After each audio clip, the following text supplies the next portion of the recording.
आज हम लोग फिजिकल केमिस्ट्री का एक छोटा सा टॉपिक है, कैलकुलेशन ऑफ वैलेंसी फैक्टर या एन फैक्टर। वैलेंसी फैक्टर को ही हम लोग एन फैक्टर बोलते हैं और इसको हम शॉर्ट में वी फैक्टर भी बोल सकते हैं ना। तो आज हम लोग कोशिश करेंगे कैलकुलेशन ऑफ वैलेंसी फैक्टर के बारे में कैसा ना। देखो, जब भी हमको वैलेंसी फैक्टर कैलकुलेट करना होता है तो देखो 3-4 तरह के कंपाउंड होते हैं। पहला तो एसिड हो सकता है, कंपाउंड बेसिक हो, या हो सकता है कोई सॉल्ट का मेरे को वैलेंसी फैक्टर निकालना है, या हो सकता है कोई ऐसा रिएक्शन हो जहाँ पे ऑक्सीडेशन और रिडक्शन दोनों हो रहा हो। तो सबसे पहले हम एक एक करके सबकी बात करते चलेंगे। सबसे पहले हम बात करने वाले हैं वैलेंसी फैक्टर फॉर एसिड। यदि कोई एसिड दिया हुआ है तो उसका वैलेंसी फैक्टर कैसे निकाले, है ना। तो उसके लिए फॉर्मूला क्या होता है, valency factor equal to number of H plus ions given by acid. मान लो कोई एसिड है, वो जितना H प्लस निकालेगा उतना ही उसका क्या होगा, वैलेंसी फैक्टर। अच्छा, मान लो जैसे कि एसिड का एग्जांपल लेते हैं H2SO4। H2SO4 H प्लस में भी टूटता है और 2H प्लस में भी टूटता है। यदि एक H प्लस निकालता है तो उसका वैलेंसी फैक्टर सिर्फ 1 होगा। यदि 2H निकालता है तो उसका वैलेंसी फैक्टर कितना होगा, 2 होगा। हम एक एक करके बहुत सारे एग्जांपल अभी करने वाले हैं, ध्यान से देखिएगा मेरी बात को, है ना। ध्यान दें, जैसे सबसे पहला कंपाउंड लिए हैं HCl। यहाँ पे क्या लिए हैं, HCl।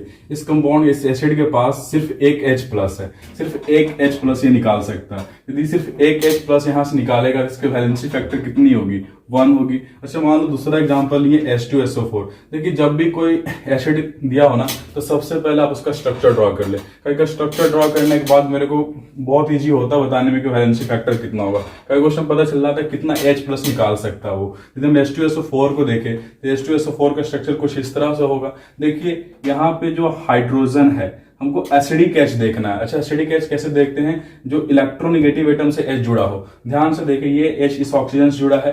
क्या यहाँ से देखिए, ऑक्सीजन और हाइड्रोजन में सबसे ज्यादा इलेक्ट्रोनेगेटिव कौन है, ऑक्सीजन। क्या ये बॉन्ड इस तरह से टूटेगा, ये यहाँ से H प्लस के फॉर्म में निकलने वाला है। यहाँ से भी एक बॉन्ड टूट सकता है, ये भी यहाँ से एक H प्लस के फॉर्म में निकलने वाला है।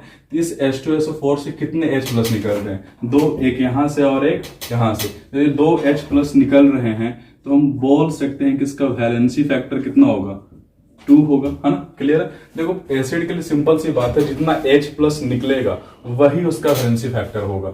नेक्स्ट एग्जांपल देखते हैं H3PO4। सबसे पहले हम क्या करेंगे, जब भी कोई कंपाउंड दिया हो, जब भी कोई एसिड दिया हो तो उसका हम स्ट्रक्चर ड्रॉ करेंगे। यदि हम H3PO4 का स्ट्रक्चर ड्रॉ करते हैं तो P double bond O OH OH OH। अब देखिए ध्यान से, इस कंपाउंड में कितने एसिडिक H है। एक ऑक्सीजन के साथ यहाँ पे H निकला है, फिर एक यहाँ से H निकल सकता है और एक यहाँ से H निकल सकता है, यानी कि यहाँ पे 3 H प्लस निकल सकते हैं। यानी कि H3PO4 का वैलेंसी फैक्टर यानी कि N फैक्टर कितना होगा, कितना बोल सकते हैं हम लोग, कितना H निकल रहे हैं यहाँ से, 1 2 3, यानी कि 3 H प्लस निकल रहा है तो इसका वैलेंसी फैक्टर कितना होगा, 3 होगा। Next example H3PO3। जब भी कोई एसिड दिया हो तो सबसे पहला काम आपका यही होगा कि उसका स्ट्रक्चर ड्रॉ कर ले। आपको यदि थोड़ा सा भी केमिकल बॉन्डिंग आती है, स्ट्रक्चर ड्रॉ करने आता है, तो एन फैक्टर में थोड़ा भी प्रॉब्लम नहीं होने वाला, है ना। ध्यान दे, H3PO3 का स्ट्रक्चर की हम बात करें तो P double bond O OH OH। Clear है, P double bond O OH OH। अब ध्यान से देखिए, एसिडिक H कितने यहाँ पे, एक H यहाँ से, एक H यहाँ से टोटल 2 H प्लस निकल सकते हैं। यानी जितना H प्लस एसिड निकाल सकता है वही उसका क्या होगा, वैलेंसी फैक्टर होगा। यानी कि हम बोल सकते हैं कि valency factor of H3PO3 equal to, एक मिनट सॉरी, यहाँ पे एक और H होगा, H3PO3 इक्वल टू 3।